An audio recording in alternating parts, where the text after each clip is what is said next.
طبعا لو اقسمتلكوا بالله ان التورتايه ديت احلى واطعم واخف وارخص واجمل وانضف من بتاعت بره مش هتصدقوني غير لما تجربوا بايديكم. عايزاكم تجربوها وتنزلوا في التعليقات وتقولوا لي عملت معاكم ايه. التورتايه ديت مكافأة نجاح مريومه بنتي، ربنا ينجحها كل سنه يا رب هي واخواتها. فرحت قلبي، ربنا يفرح قلبها.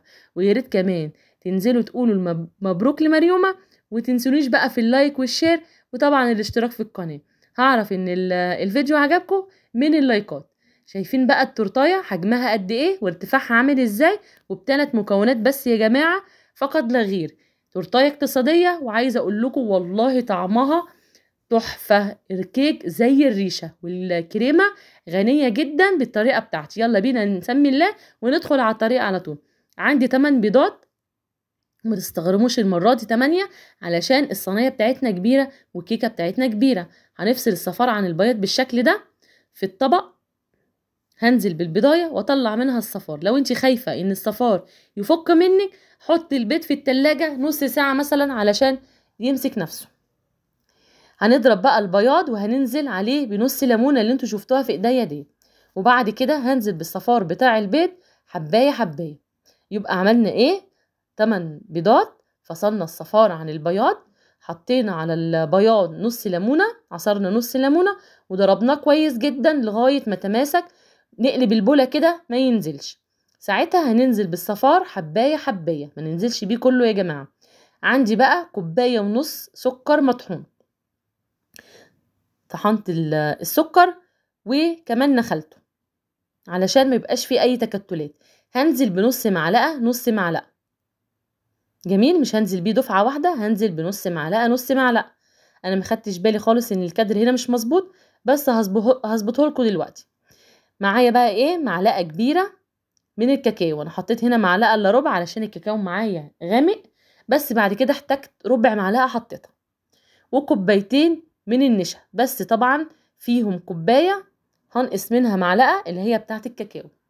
جميل، وهنزل برضو نص معلقة بنص معلقة.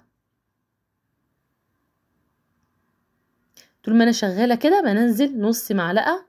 شايفين من النشا؟ هجيب لكم الكوباية جنبي هنا. بصوا، نص معلقة كده بنص معلقة، وهدوب بالمضرب لغاية ما اخلص كمية النشا كلها يا جماعة.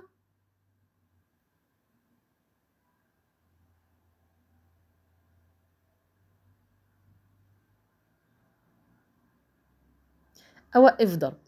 حطيت ربع معلقة الكاكاو اللي قلتلكم عليها، يبقى معلقة كاكاو خام. لو الكاكاو خام يبقى معلقة كبيرة. وكوبايتين نشا بنقص منهم معلقة اللي هي بنحط محلها الكاكاو. جميل، وكوباية ونص من السكر البودر، وثمان بيضات. بس الثلاث مكونات دول يا جماعة. وعندي بقى صينية بطنتها بالزبدة وبدرتها كده بالدقيق لاني ما كانش عندي ورق زبدة، علشان اقدر ان اقلب الصينية بعد ما تستوي واطلعها كده. بالنسبة للتسوية بحطها على الرف الاوسط على درجة حرارة 180، وبختبرها بعد تلت ساعة بشوفها استوت ولا لأ. لما السكينة تطلع نضيفة اول خلة يبقى تمام كده استوت، زيها زي اي كيك يا جماعة بنسويه. عندي بقى معلقة كبيرة من الكاكاو عليها معلقتين سكر. جميل، ده كده بالنسبة للكريمة. عندك بقى كريم باستري حطي، ما عندكيش اعملي زي ما انا عملت كده بالظبط. هحط 3 كوبايات من الكريم شانتيه. حطي بس شوية مية وادوب كده الكلام ده علشان ما يعفرليش الدنيا. احتجت كوباية كمان حطيتها. وابتدي ان انا احط مية متلجة. بس بصراحة نوعية الكريم شانتيه المرة دي كمان طلعت مش قد كده.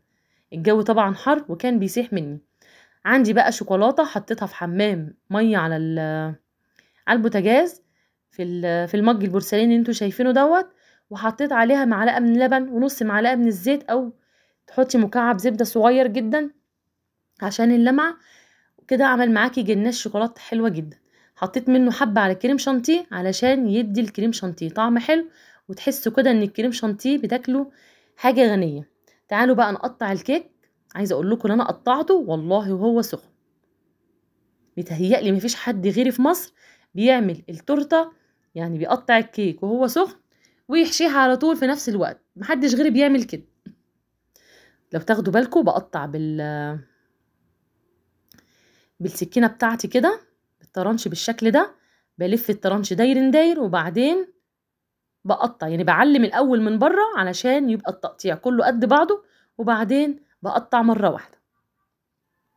دي اسهل واسرع تقطيع. لو انت ما عندكيش منشار بتاع كيك، انا متهيألي لو عندي منشار مش عارفه اقطع بيه. خلاص ايديا خدت على كده. تعالوا بقى ايه، نبتدي ان انا نحط اول ديسك اللي هو القاعده بتاعته. طب يعني ببتدي زي التورتايه، يعني ما بغيرش اماكن ديسكات، زي ما هي اتقطعت اللي فوق واللي بعديها وهكذا. عندي بقى كريم شانتيه احطه في الكيس الحلواني. ما كانش عندي قاعده بتاعه التورته، فقلت اشتغل على الديسك الدوار على طول، الطبق الدوار، وبعدين ابقى انقله على طبق بعد ما اخلص. بصوا كريم شانتيه تحسوا ان هو سايح بجد. مش عارفه اعمل ايه رغم ان هو غالي والله يا جماعه، بس مش عارفه يعني في ايه، يعني الدنيا مالها. وكمان الجو حر فمش مساعد. عندي بقى شوكولاته شيبس. انا من عاشقه الحشوات بتاعه التورت، يعني لو انا مش عندي فاكهه احط شوكولاته شيبس زي ما انا حطيت كده. طبعا مش بسقيها، هي اصلا طريه جدا يا جماعه. انتوا مش متخيلين الكيك عامل ازاي، خفيف وهش بطريقه بسم الله ما شاء الله تحفه جدا. هنحط بقى الطبقه التانية ونحط برضو عليها الكريمه.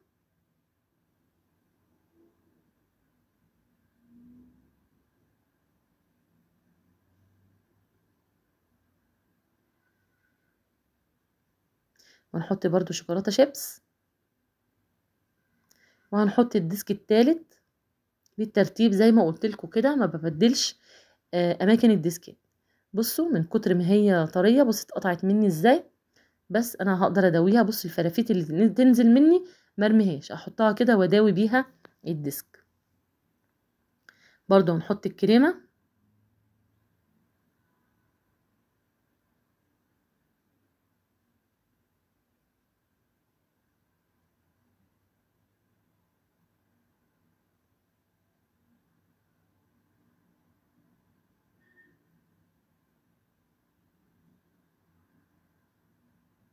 عايزه اقول لكم ان انا نسيت احط شوكولاته شيبس، فافتكرت بعد ما حطيت الديسك فقلت مش هشيله، هحط كده ارفع كده واحط الشوكولاته. ده كده اخر ديسك معايا.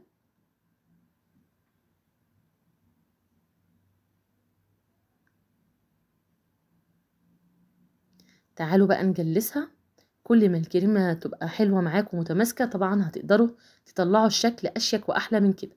فانا الكريمه بتاعتي فعلا كانت يا جماعه تقريبا سايحه، يعني بصوا باين جدا من شكلها، رغم ان انا ما حطيتش عليها ميه كتير، بس القوام بتاعها سايب بتمسك يعني، وانا بضربها كده ما لقيتهاش متماسكه.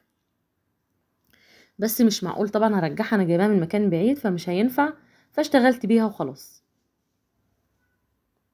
هحاول على قد ما اقدر كده اجلسها. هبل الاسباتوله او السكليبر بتاعي ابله، واحاول امشي كده بخفه كده على الكريمه على قد ما اقدر. خلصت على قد ما اقدر بقى كده، وجبت الجناش بتاعي وهعمل بيه الشكل دوت اللي انتوا شايفينه.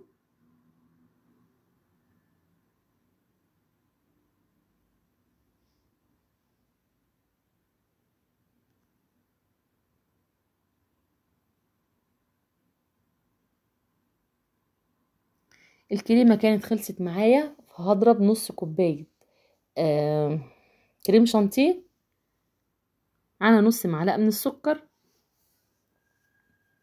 على شويه جناش اتبقوا معايا، فهضربهم كويس جدا شويه ميه ساقعه كده عشان اعمل روزيتات. بصوا الكريمه سايحه جدا، الشكل الروزيتا دي طلع مش حلو، فهشيله كده بالسكليبر.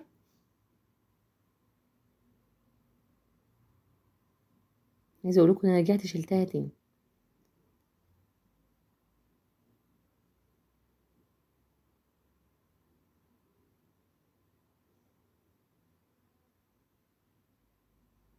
اظبط كده، احاول اظبط مكانها تاني علشان لما اجي اعمل واحده اداري كده الايه الديفو اللي حصل. بصوا اخر حاجه في الكريمه كانت خلاص انتهت معايا وخلصت، فانا حبيت امشي حالي باللي موجود. تعالوا بقى نحط شويه شوكولاته شيبسي كده يدونا منظر.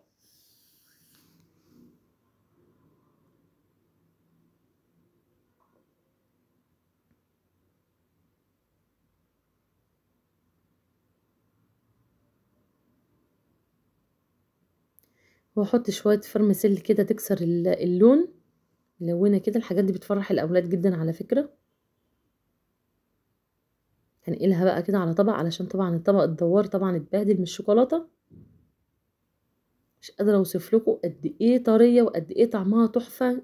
نفسي تجربوها وتقولوا لي فعلا عملتوها يعني وطلعت معاكم عامله ازاي. الكيك بيبقى ناجح 100% لو مشيتي بالخطوات زي ما انا عملتها بالظبط. ممكن كمان تعمليها احلى مني. عايزاكم بقى تنزلوا وتباركوا لمريم في التعليقات، فرحوها، هتقرا كل التعليقات وتحسي كده ان تعبها ما راحش بلاش، والدنيا كلها بتقول لها مبروك. وطبعا ما تنسونيش انا بقى في اللايكات، انا اللي تعبت معاها طول السنه.